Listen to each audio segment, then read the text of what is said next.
In Johannes 1 vers 1 staan daar, in the beginning, the Word was God, and the Word was with God, and God was the Word.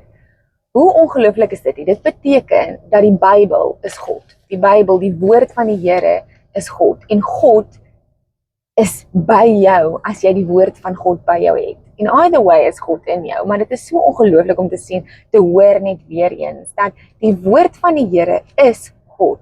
En die Here het ons gemaak, omdat hy 'n verhouding met ons wil, hy wil 'n relationship met ons hê. So, ons moet dan tyd in die woord van die Here spandeer. En baie keer, so baie van ons almal was daar, soos hoorie so, ek verstaan nie die Bybel nie, ek verstaan nie die Bybel, ek verstaan nie wat die Here vir my wil sê nie. En dan gee mense op, dan sê okay, maar ek gaan net scriptures ek gaan net teachings luister, en dan sal ek maar nou dagboek luister, lees en so aan, en dit is maar nou hoe ek dit gaan doen, want ek verstaan nie wat ek lees nie. En weet julle, teachings is ongelooflik, die Here sê in die woord, dat hy het vir ons prophets, teachers, evangelists, hy het vir ons hierdie mense gegee, om pastors, om vir ons die woord te verduidelik. Dit is 'n geskenk, het hy gesê, aan die kerk, om vir ons te verduidelik. En dit is ongelooflik. Maar weet julle dat, as die Here vir jou gemaak het, en hy het vir jou gemaak met 'n doel, wil hy verhouding, 'n persoonlike verhouding met jou persoonlik hê.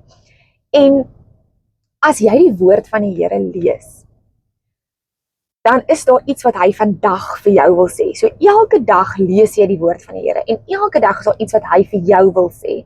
So, ons moet elke dag 'n hoofstuk gaan vat, en al verstaan jy nie alles wat daar staan nie, vra vir die Here, Heilige Gees, highlight vir my, reveal vir my die deel wat U vandag vir my persoonlik wil sê. Want ons het 'n verhouding, en ons wil ons verhouding bou, en jy wil in jou persoonlike verhouding groei met die Here. So dan moet jy die woord van die Here lees, en in dit dan vra jy vir hom, Here, reveal vir my, lees die hoofstuk oor en oor en oor, en bid en vra, highlight vir my, een deeltjie wat ek vandag moet doen, een deeltjie wat ek vandag moet lees, moet sê, wat my gaan wys, my gaan help, wat ook al hy vandag met jou, die afspraak, die woord wat hy vir jou wil gee, gaan hy doen, uit daai hoofstuk dan nou uit vir die dag. So, begin met dit, en daar is verskillende Bybels, so baie mense gee op met die moeilike Bybel, en soos, okay, ek kan verstaan nou nie Bybel nie, maar die tegnologie van vandag is amazing, dat daar is iets geskik vir almal, daar is 'n Engels geskik vir almal, en Billy Graham het gesê, the Bible you read, the best translation, the best Bible for you is the Bible you read. Met ander woorde, jy moet lees. Jy moet die Bybel lees en dis die beste Bybel, omdat jy die Bybel lees. Die doel is om die Bybel te lees. So ons kry verskillende Bybels.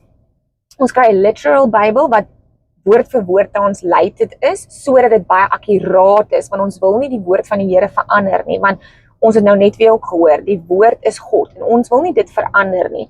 So daar's literal Bybels wat vir jou woord vir woord alles translate, soos byvoorbeeld the New American Standard, the King James Version, dit is baie literal Bybels. Dan kry jy Bybels wat weer baie dynamic Bybels is, wat dit makliker maak. So as jy nou weer begin met hierdie journey met die Here, en jy begin nou weer Bybel lees, en jy verstaan nog nie alles nie, dan is 'n dynamic Bybel goed vir jou. Dit is goed vir Bible study, devotional Bible study, dit is goed vir jou, om net weer die woord van die Here te begin verstaan. Dan, daai is nie verander nie, maar is makliker verduidelik om dit te verstaan. So kry liewerste dan vir jou so tipe Bybel, soos die Good News of the New Living Translation. Ek sal enige tyd hierdie inligting vir jou stuur, as jy net vir my 'n boodskap stuur. So die belangrike ding is, kry vir jou 'n Bybel wat jy wil lees en wat jy verstaan, want dit is ongelooflik belangrik. In Josua 1 vers 8 staan gee die Here vir ons 'n command, hy sê vir ons, meditate on this word, day and night. Dit is 'n command wat hy actually vir ons gee. Nie net die benefits wat daar uit is nie, maar dis ook 'n opdrag wat die Here vir ons gee. 'n Bybel wat baie in die middel van die twee is, wat die middelpunt van literal en dynamic is die NIV, the New International Version. So hy is 'n goeie balans tussen die twee, as jy so 'n Bybel gesoek het. Maar die groot ding is net dat jy jou Bybel lees. Want hoekom lees ons Bybel? Okay, eerstens sê die Here in Proverbs 6 vers 20 tot 23, when you walk it will guide you. When you sleep, it will watch over you. When you awake, it will speak to you. Amazing, dis ongelooflik.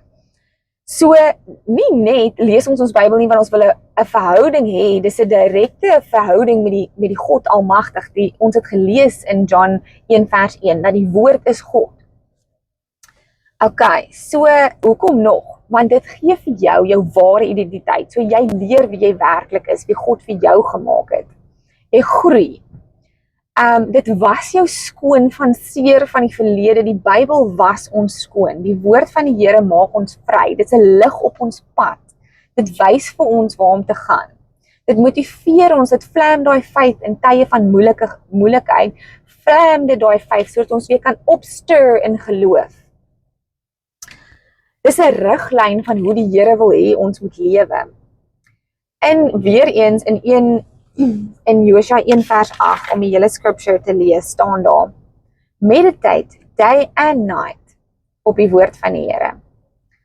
Daar is nie die hele ene nie.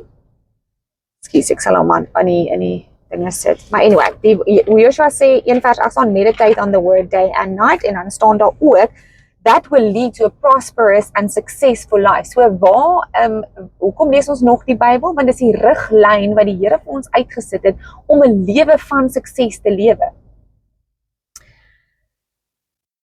Making wise is simple, Psalm 19 vers 7. So die woord van die Here gee vir ons wysheid ook. En die amazing ding is dat die woord van die Here is 'n liefdesbrief vir jou, vir sy kind.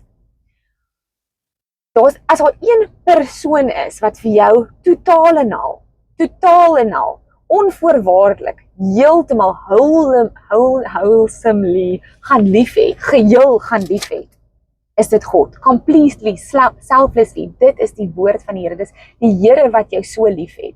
En dit vind ons in die woord van die Here. Ons lees ook die woord om rus te kry. Jy het nie 'n vakansie nodig nie, jy het tyd in gebed saam met die Here nodig in jou stilkamer, om te renew te word, om daai rus, daai vrede by hom te kry in sy presence. En dit is in jou inner room, om tyd in die woord te spandeer.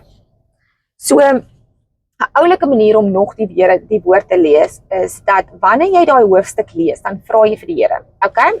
Dis soos 'n specs, sin to confess. Is daar 'n sin wat ek moet confess op hierdie oomblik? Is daar 'n promise to claim? Kan ek 'n promise claim in hierdie hoofstuk?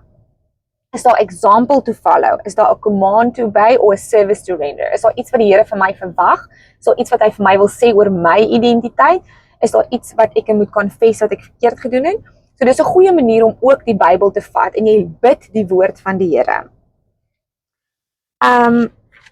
So hierso staan Josua 1 vers 8. Keep this book always on your lips. Always keep this command. Keep this book always on your lips. Meditate on it day and night, so that you may be careful to do everything written in it. Then you will be prosperous and successful. Hallelujah.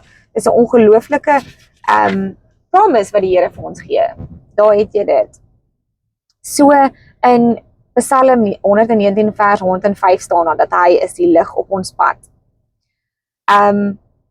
The word of God is perfect and flawless, staan in Psalm 12 vers 6 en 19 vers 7 tot 11 weer. So ons weet dat die woord van die Here is perfect and flawless. Romans 3 vers 2 sê, the Bible contains the very word of God. John 14 vers 15 sê, if you love me, you will obey my command. En dis daai command wat hy ook vir ons gee, om tyd te spandeer in die woord van die Here. Die woord was ons skoon is Efesiërs 5 vers 25 tot 27, the cleansing of the word. Matthew 4 vers 4 staan, one does not live on bread alone, but every word that comes out of the mouth of God. Dis hoe ons groei, ons spiritual life, ons geestelik groei, ons lewe self is deur die woord van die Here. So, Kevin Smith sê, dink gou as jy elke liewe dag hierdie hoofstuk lees en hierdie toepas, dit is sy formule, hierdie specs ook, om hierdie example, om Bybelstudie te doen, Kevin Smith. Dink gou as jy elke liewe dag iets toepas, verander, confess, elke liewe dag, net daai tyd spandeer met die Here, elke liewe dag, dink gou hoe veranderd hoe gegroei jy sal wees 'n jaar van nou af, as jy net vandag begin. Dis ongelooflik. Dis nie dat die Here 'n jaar nodig het nie, maar ons het daai dissipline wat ons bysit en ons luister vir die Here en ons spandeer tyd in hom, in die woord van die Here, want dit is die way, the truth, the life. Dit is die manier wat hy wil hê ons moet volg om 'n lewe te lewe van vryheid, van oorwinning. Okay, so my gebed vir ons almal. Ons vra vir die Almagtige Vader, ons dank hom dat soos ons sy woord lees, soos ons daai woord lees, dat daai woord, daai saad val in ons hart en dit sal vrug dra in ons lewens. Dit maak nie saak wat ek verstaan nie. Daai woord val in my hart en dit gaan vrug dra. Dankie dat hy vir my die lig is, soos wat ek hierdie Bybel lees. Dat hy die woord is, dat deur dit hy gaan highlight wat hy vandag vir my wil sê en dat hy so gaan praat met my, met jou. Dis die gebed vir ons almal. Dat hy sal 'n realiteit raak, 'n verhouding wat 'n sterk verhouding is met die woord van die Here, met die Here self. Dat daai saad gaan vrug dra in jou lewe. Okay, bye.